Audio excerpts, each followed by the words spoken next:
This episode of Android Weekly is brought to you by lynda.com. Go to lynda.com/Android to learn more. Welcome back to Android Weekly. My name is Jason. This past week, you likely heard about the official launch of the new HTC One.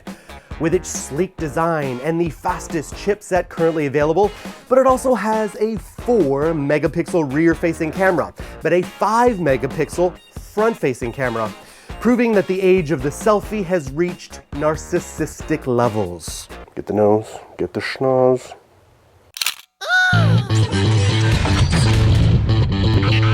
So what is really going on with a 4-megapixel camera on a flagship device in 2014? The Nexus 5 has an 8-megapixel camera.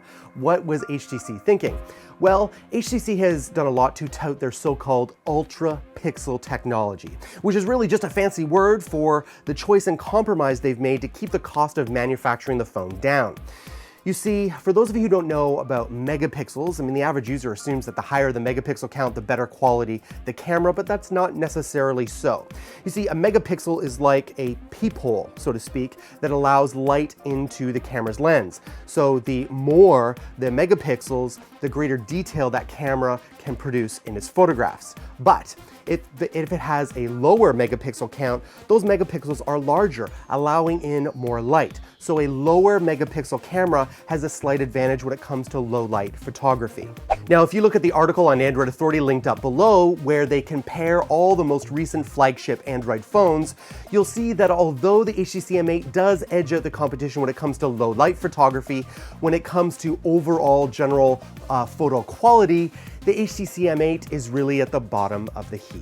Be sure to check out Joshua's videos I've linked up below. He has the phone and he's running it through its paces. I talked to him last night in a Google Hangout at length about the phone and about the camera. I am really looking forward to his full review. Moving on to news about Android for business.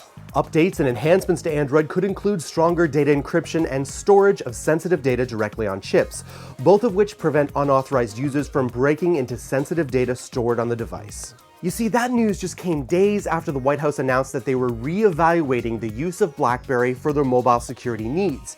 Now, in the end, they did decide to go with BlackBerry yet again, but you've gotta guess that BlackBerry's days are numbered, and if Android or an Android manufacturer had won that contract, or when they do, it will mean a huge coup and a sea change for how enterprises use mobile technology. So as the case for businesses using Android heats up, so will the demand for developers and IT pros who can support it. If you look at the US Department of Labor statistics, just for the US alone, you'll see that skilled people in this area get paid well above average. You guys do realize that we are still in the infancy stages of an exploding mobile technology industry.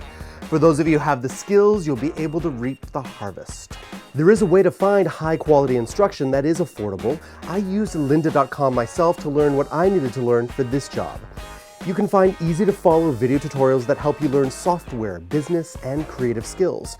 Go to lynda.com/Android and get started now. Moving on to news about Google Now coming to the desktop.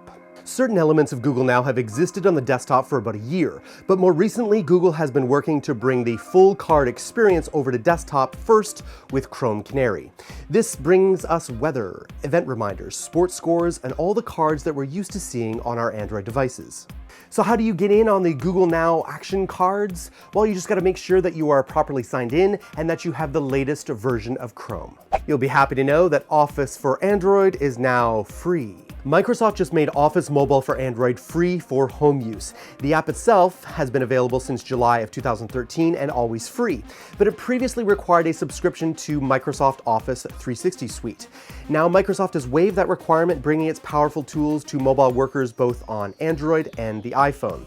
Office for Android lets you edit and create documents, spreadsheets, and presentations from smartphones without any restrictions. At the announcement event, Microsoft's new CEO, Satya Nadella, said the company is committed to making its cloud services available across all platforms. You gotta wonder though about the timing. I use Google Docs for almost everything. The only time I use Windows Office is when I need a proper Excel worksheet. sort of seems like too little too late. Thanks for watching Android Army. My name is Jace. I'd love to connect with you here on Google Plus or Twitter. I read all the comments below. I can't respond to them all, but I do read them, even the ones that are not so clever. You don't want to forget about my brothers in Android, Josh, Joe, and the Tech Ninja Kevin, and Chris is back doing good things yet again. I shall see you all next week on Android Weekly.